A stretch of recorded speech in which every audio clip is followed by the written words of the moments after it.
Hey everybody, it's once again Brianna. Welcome to week 9. Don't know where that time went. I'm pretty sure everyone else who's been in quarantine agrees. Welcome to week 9 of Kitchen Chemistry. I am your host, as always, and we are continuing our kind of egg-themed series. Am I fancy enough on YouTube to call it a series? We're calling it a series. We're working on our egg-themed series for Kitchen Chemistry this week. Last week, we learned how to make some rainbow meringues. I hope some of you tried it at home. If not, that's okay. I made some. They were very pretty, and my family ate them within 24 hours. I hope, though, last week, if you watched last week's episode, I asked you to save all of those good egg yolks from making meringues, because we are going to use them this week. And I'm going to show you a super easy recipe that looks really fancy, but has like 4 steps. It's a good time. So, what are we going to do today? We, are going to make crème brulée. You do not need a blowtorch. You do not need fancy skills. You do not need to have gone to French patisserie school. You do not need to have a Michelin star to make crème brûlée. It is not that hard. Custard in general seems really intimidating because cream and dairy products in general be a little finickier to work with by reputation. But they're really not, as long as you're careful, you go slow, and you just take care and keep an eye on things, and then you end up with really tasty stuff. Also, for crème brûlée, we are not using a blowtorch today because, as I've said previously, I do not believe in one-function appliances. I think they're a waste of time, and also a waste of money because I'm a student and I'm poor. So we are only using stuff that I had in my kitchen at the start of the week. I didn't buy any of this stuff. It was just here, thanks to my mom. So the other thing we're going to talk about today, because, technically we're a science show, I don't just get paid to bake on the internet. I have to talk about science too. So we are going to talk today about something called the Maillard reaction, which is one of the really key reactions that has to do with every kind of baking, every kind of cooking. If you're applying heat to something, the Maillard reaction is going to take place to some way, shape, or form. And it is what generates tastes a lot of the time. First, I'm going to have a sip of water because I started about 2 minutes. Like 2 minutes before, I had to put a bunch of Band-Aids in my fingers because I shouldn't be allowed to use sharp appliances. And I've been running around a little bit, so hold on. Thank you. So, what are we doing today? First, let us go to the desk cam. So, what do we got? Actually, it's not a lot of ingredients. I don't know if I need to show you the desk cam today. Because, what are we adding to this bad boy? Heavy cream, 1 pint. Straight up. White sugar, a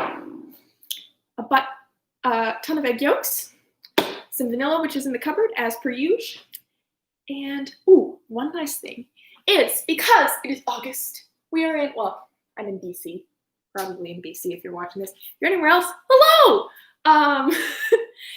Anywhere you are in the northern hemisphere, it is summer. If you're in the southern hemisphere, it's pretty warm most of the time anyway. So, we are going to be using some nice summer fruit today. So I've got some nectarines that we are actually going to add to our little crème brûlées to make them summery and tasty and yellow and pretty, because shockingly enough, I like color and I like fruit. These are kind of concepts that are key to kitchen chemistry. So those are all the ingredients you need today. If you have sugar, eggs, cream, vanilla, and some kind of fruit, you're good. You don't need anything else. Tools we're using today, we're using pretty basic baking stuff. The only thing that might be a little finicky, depending on who you are, where you are, what have you, is you need some kind of blending implement. Whether it be a food processor, like a hand immersion blender, it kind of goes it's just basically like a wand with a big spinning blender bit at the bottom that you put into cups and it goes and it blends stuff up. Anyway, or a little friend, I have a blender over there. So we're going to use the blender. I left it over there because y'all don't want to hear me blender straight into my microphone. So before we get started, I am going to prep some fruit as I talk and not cut myself on the internet. I already did that yesterday. Turns out I don't know how to break down 3 pounds of pork shoulder, but I tried. It was fun. I'm going to break down some nectarines, and we are going to chat. So I'm going to grab a little chefy knife. I'm going to pop them straight into the blender. Let's get going. So, we have wearing floral pants today. It's a good time. So, what is the Maillard reaction? Well, besides being a fancy reaction named after a dead white French man, the Maillard reaction is, as I stated previously, a really key reaction to cooking. It has to do with sugars reacting with amino acids, which we talked last week, are the basic components of proteins that are repeating, kind of like beads in a string, that help make total protein shapes. And there's lots of different kinds of amino acids, which we mentioned last week, which is why different proteins react a little differently, and why different proteins are able to do different jobs is because they have those different attachment groups. This has a lot to do with the Maillard reaction, because when an amino acid reacts with heat to a sugar, so something like a glucose, a fructose, sucrose, maltose, lots of different sugars. If it ends in ose, it's a sugar. They're just different combinations, slightly different shapes. When they react together with heat, they undergo a chemical reaction that can be really, really random because there's so many different kinds of amino acids, there's so many different sugars, and like this nectarine compared to this nectarine is going to have slightly different combinations of the two. In general, they're going to be the same, but they might be slightly different depending on how long this one's ripened versus how this one was stored, whatever. Every time that reaction happens, it's slightly different. It's not always the same. So the compounds you get at the end, in general, are brown and make a lot of aromas. So it's a lot of aromatic compounds that make a lot of my brain just died, can you tell? A lot of compounds that have a lot of aroma to them, which is why when you're doing something like baking bread, it starts out white or whatever, it starts out light colored, and over time, as it bakes in the oven, heat is applied, any protein and sugars react together, form like a brown crust. That's why it's brown on the outside, not normally brown on the inside, because it's hotter on the outside. And that's what makes that like beautiful fresh bread smell, is that reaction. So other things this happens when you bake cookies, happens when you bake cakes, any kind of baked good that you want to like cook in the oven that gets like crispy or brown and like makes a nice smell in your kitchen. Whenever that smell happens, you can go ding, ding, ding. That is the Maillard reaction. What else? Things you might not think of as something that contains sugar. Things like meat. Like if I take a nice steak, I'm going to eat steak, because we go back to the part where I'm cheap. But let's say I had a nice steak, treat yourself. I could add it to a pan and I could cook it. And if I cooked it, you dry it off, cook it at high heat, that sear, when we're talking about searing a meat, that is applying high heat to form those Maillard reaction compounds, which is what makes it brown and crispy and makes that good smell. What else does it have? Potatoes, when they are delicious and crispy, that's the Maillard reaction. That's why they smell good. Roasted vegetables, it's why roasted vegetables, like if I roast a carrot, it tastes different than a boiled vegetable because they don't get hot enough to produce the Maillard reaction and water can inhibit it. So that is why roasted vegetables 9 times out of 10 taste better than boiled. Sorry, but I'm right. It's what makes a lot of the good taste. It's what makes food, like good food, taste better. It's what brings things to another level. And sugar, like straight up sugar, when it's added to different things, can also form this reaction. It's slightly different than caramelization. Caramelization is also just the breakdown of the sugar. So today, when we are making things like when we are doing our brulée, top crunchy good stuff on our creme brulee, it isn't exactly the Maillard reaction. That is just straight caramelization. But I want to talk about the Maillard reaction because it's mucho important, and I'm kind of kicking myself for not talking about it earlier. So Right, I was supposed to be cutting up nectarines. So first thing we're gonna do today is you're gonna take your fruit, wash it, I already did that, and you're gonna break it down. I'm going to add it to a blender. So if you have like something like berries, just cut the tops off and throw them in that bad boy. Doesn't matter if they have seeds or something like that, because we're gonna sift them out. So I'm going to take my nectarine. Not super ripe, could be riper, but that's fine because we're gonna cook with it. There we go. Oh, the bit broke. Tragic. It was fun watching me wrestle with a nectarine on the internet. There we go. So I'm gonna use the knife now. So that is kind of the gist of it with the Maillard reaction. It normally happens. It's why baked goods are often baked kind of at the same, that like 275 to 400 range, is because that is when the Maillard reaction happens best. It's the reason it's a range is because it does happen differently depending on what your oven is like, depending on what's in the recipe. And if you put a baked good in for 20 minutes at 400 degrees, it's probably not going to get that hot, the baked good itself, especially the inside. I'm really trying not to cut myself again. So it's not normally going to get that hot, which is why you sometimes use higher temperatures. Today we're actually going to be using a lower temperature. Why, pray tell? Is because we are cooking with cream. So I mentioned earlier that cream can be finicky to cook with. Why is this? Well, cream isn't just water, obviously. It is opaque. There's something else going on. It contains a lot of sugar, fat, which is what makes things taste good. Fat, salt, and sugar makes everything good. You can diet as much as you want, but fat, sugar, salt, and fat, sugar, salt are what makes everything taste good. And it also contains protein. So just like we talked about the eggs last week, we needed to go low and slow. Same thing with the milk. Because if we cook it too fast, it is going to curdle and we are going to make cheese. Because that is what cheese is, my friends. Cheese is bad milk.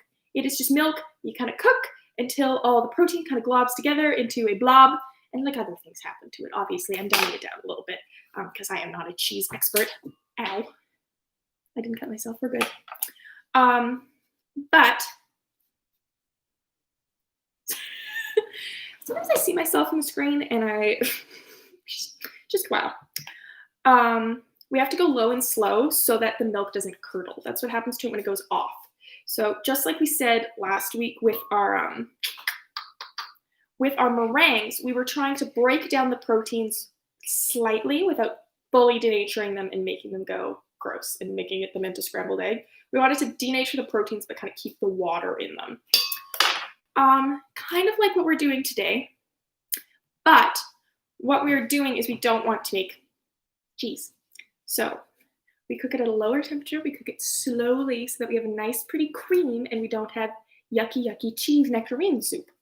Because I don't know about you, but my family is not going to be thrilled because I told them it was creme brulee day and they do not want it to be yucky, yucky cheese day. So that's kind of the gist of what we're doing today. So the rest of this, I'm just going to show you how this goes. And we are going to hop to it. So again, breaking down the nectarines. You can use, I would recommend like summer fruits are probably going to be better for this. Like I wouldn't add like things like stone fruit.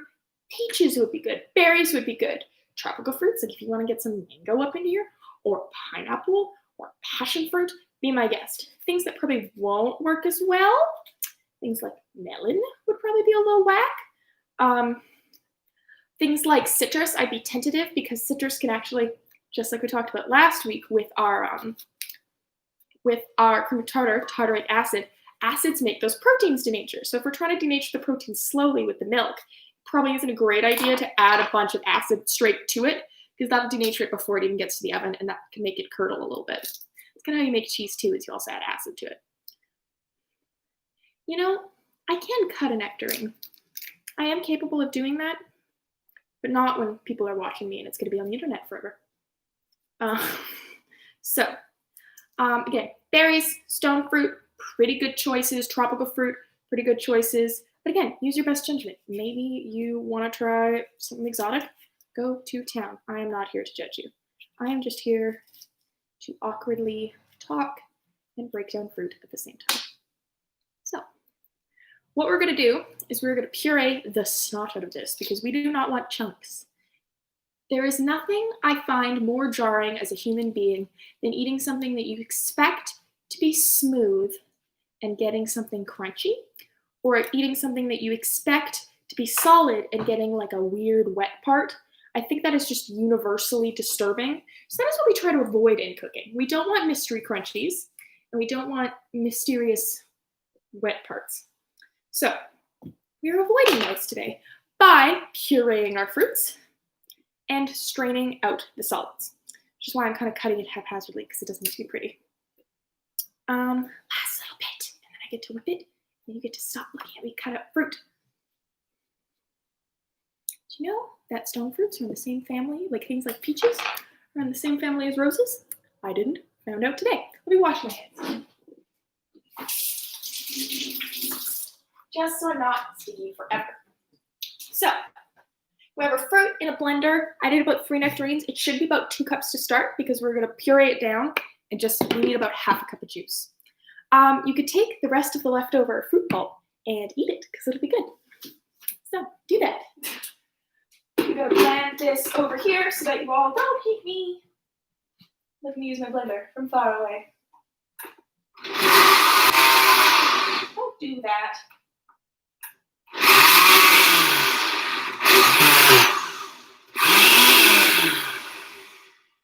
This is going to be the time my blender doesn't want to blend, isn't it?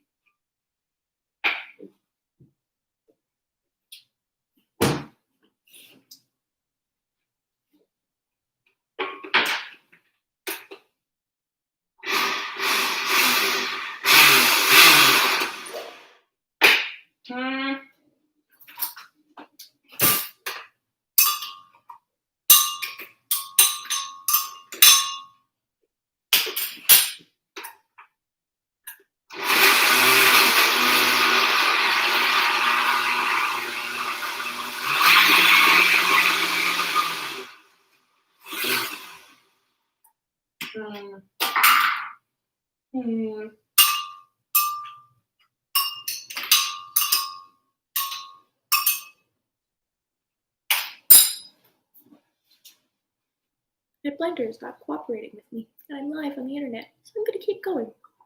Next thing we're going to do, we had all our fruit cut up, so we're going to take 2 cups of cream.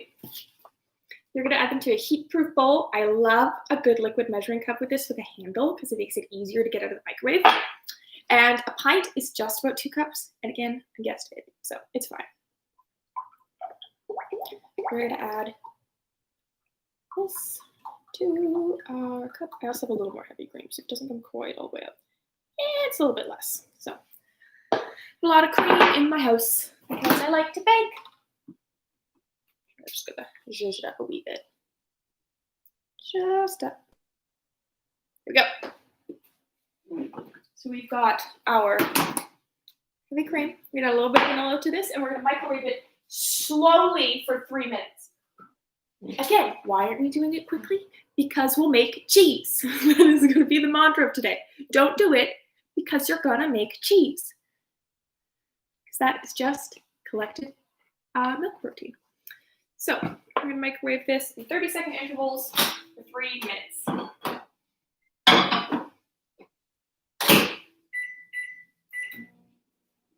While we're doing that, I'm going to try this in the food processor.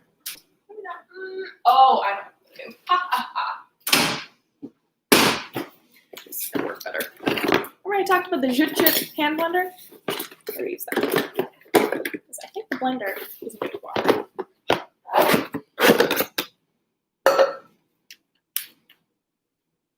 Oh, just like a regular blender, but on a neat stick.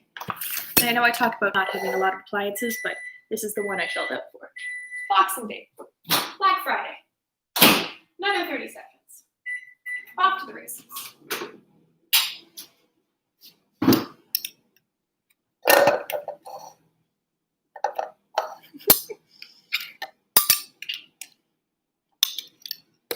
So, I have been cooking since I think I made my first unsupervised cake when I was 11, and I've been cooking for a very long time because I used to live with my grandmother.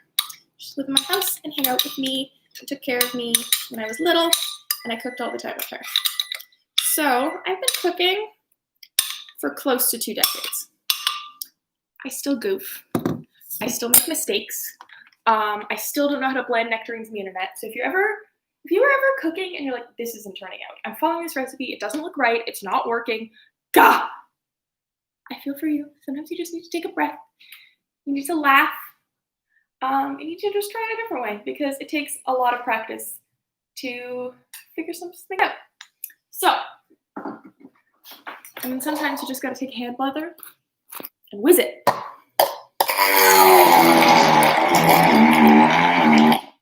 That's what we want.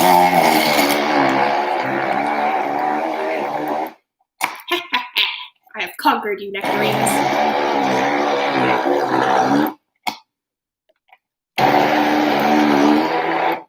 So however way you see fit, stay. You watch that so it doesn't fall over.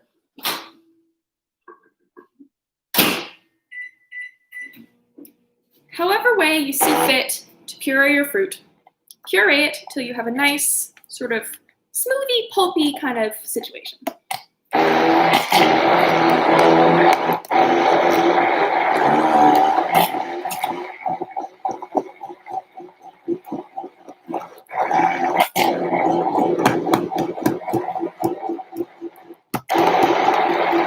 Beautiful. We have liftoff. So, oh, the noisier one. Sorry, gang. Now I'm going to take this, put that in the sink. Pro tip when you're cooking, from someone who makes a lot of mess, once a week, one might say, is to fill up your sink full of soapy water. And as you're cooking, just throw the dishes in there. It's kind of like they wash themselves. So now I have this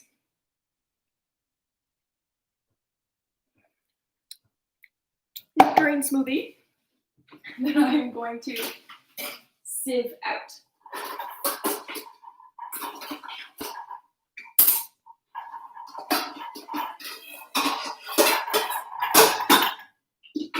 So I'm going to put my sieve over the bowl, and I'm going to let that drip. Kind of like how we did with our strawberries a couple weeks ago. We want to take all that mushy nectarine fruity goodness, and we want all the liquid to separate out. We are going to give it, this is probably going to sit for a few minutes while we do the other steps, which is fine, but I can already see, you can see it collecting in the bottom, there's already some juice coming out. This is another one of those good tasks for younger kids, if you've got some of those at home, because it's gooey and fun. So I'm just going to keep letting that separate out. The cream is going to hang out in the microwave for a second because we've got to deal with our eggs. So, got my bowl, got the egg yolks. I have 10 of them in here because I made a lot of meringues over the weekend. Dump those all in there. And look, that goes into the sink. Magic. We take a whisk. And just like we did with our meringues last week, we are going to whip and whip and whip until these are nice and light and fluffy.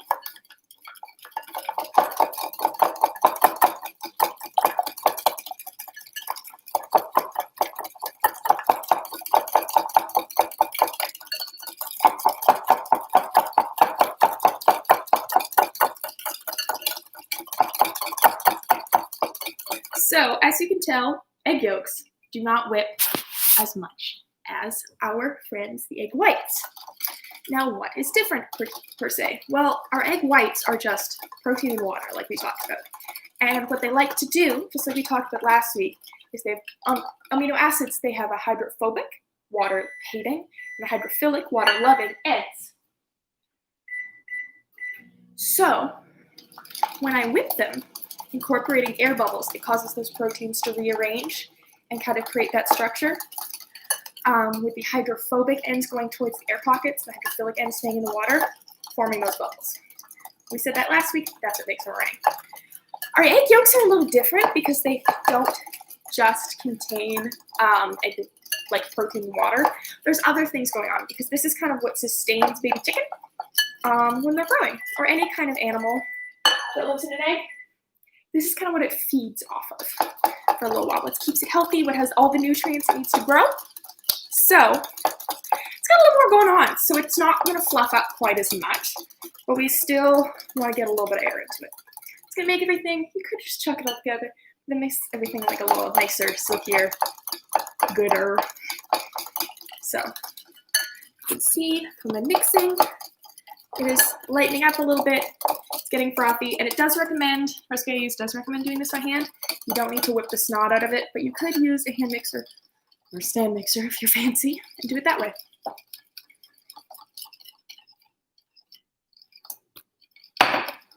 Again, you will end up with a strong set of arms from mixing.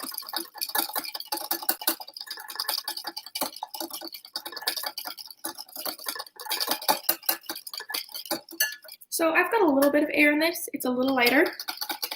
Probably gonna give it another 30 seconds. I'm just gonna give her.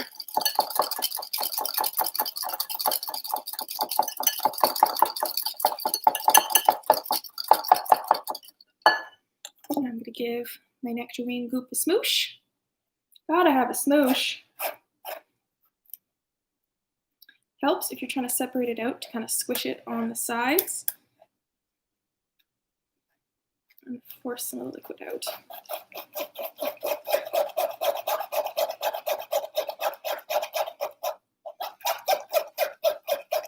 You can see the liquid dripping out. That's what we want.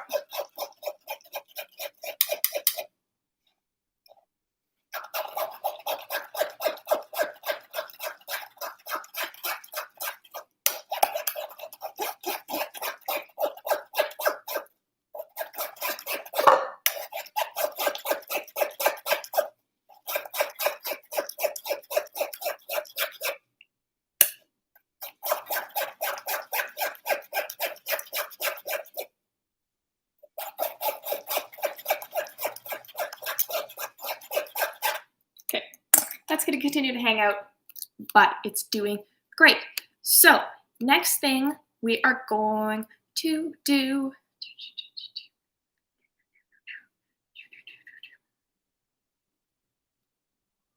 oh, we need to add the sugar to our egg whites.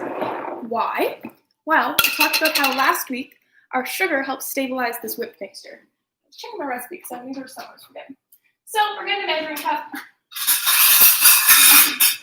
Noisy one. Get a measuring cup, half a cup of sugar, measure that out. And what are we doing? We're mixing. We are going to mix and mix and mix and mix. Because again, we want some nice air pockets. There we go. That looks better. I was like, something about this feels wrong.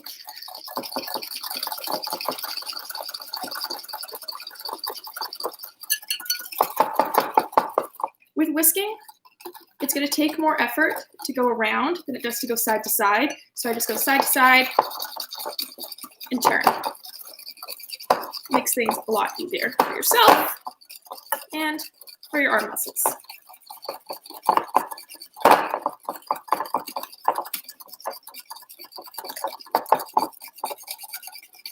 Okay, and we're going to smoosh our fruit some more.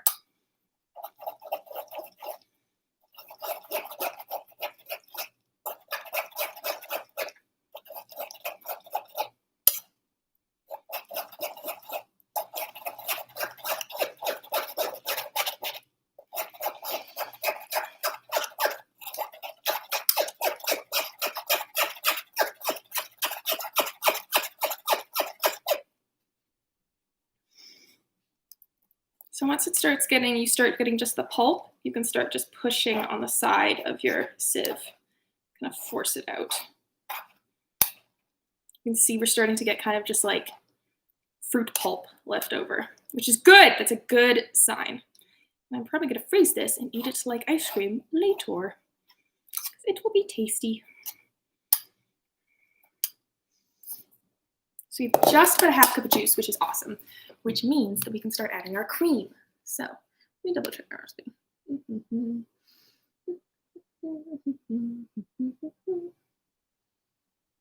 Okay.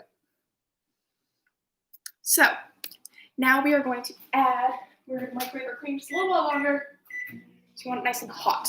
So the next step is important because we are going to add our cream to our egg yolk mixture. And if we add it all at once, hot cream to egg mixture, make scrambled egg. No, bad. No. We are going to temper our egg mixture. Now what does that mean? Is we are going to slowly and purposefully add our cream to this so that it incorporates the heat evenly.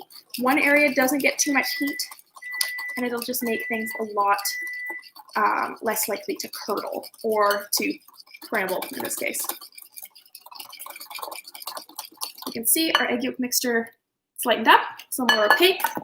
The whole thing of juice over here, so I'm going to pop that. Scrape the last on the bottom.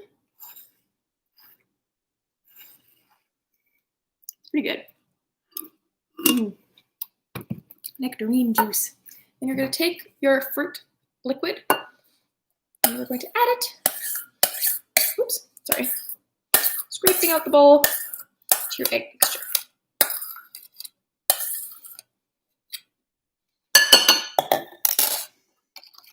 Mix that together. This is going to be pretty orange, which is kind of nice. I like a nice sunny yellow in the summertime. So let's get our cream and let's check on that.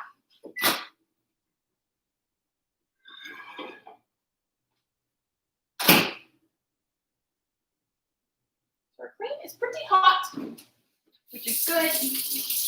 The other reason we do this before we do add it to the oven, why do we not just add cold cream, is because this is going to heat up our eggs before we put it in the oven.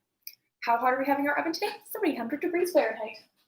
We bake 300, and when we get this set up, our oven's going to preheat. Close my curtain. My dog just came in because she came back from a walk. Hi, Pippin! So we have Pippin the science dog on the case. Do you want some creme brulee? No, we only eat kibble.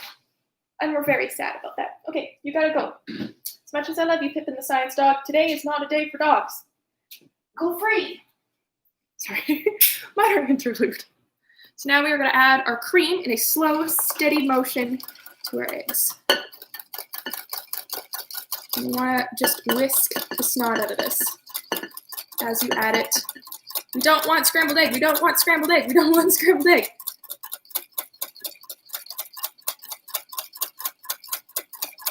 You can see how slow I'm adding it. This is not a speedy process. Patience is a virtue that I don't normally have. But for creme brulee, I'm willing to do it.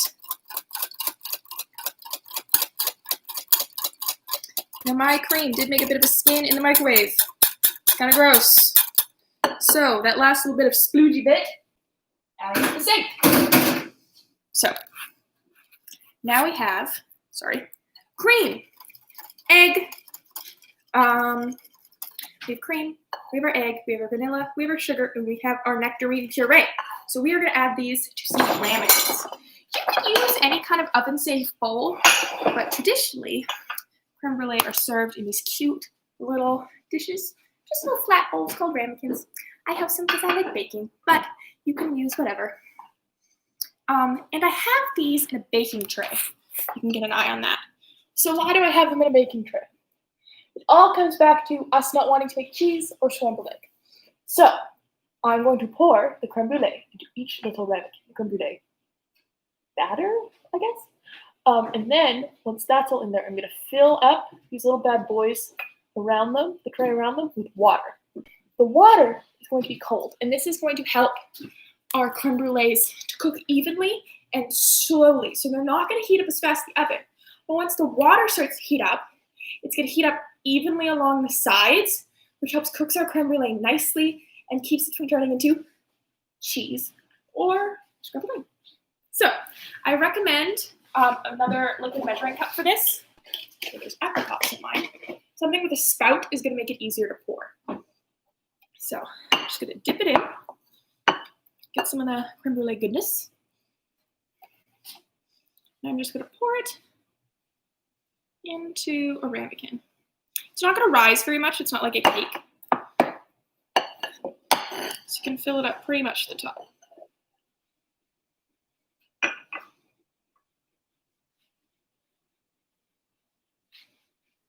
I'm just going to keep filling this up.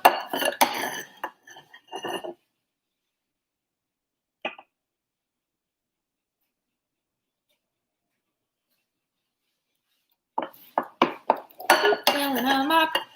I just have 5 ramekins here because that's what the recipe said it was going to make. This is more than 5 ramekins. So I'm going to be eating creme brulee for a little while. Hopefully my family is not too hard done by that.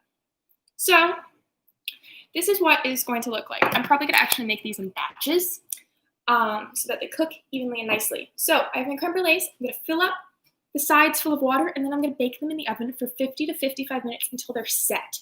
And you want to keep an eye on them. You don't want to cook them until they crack.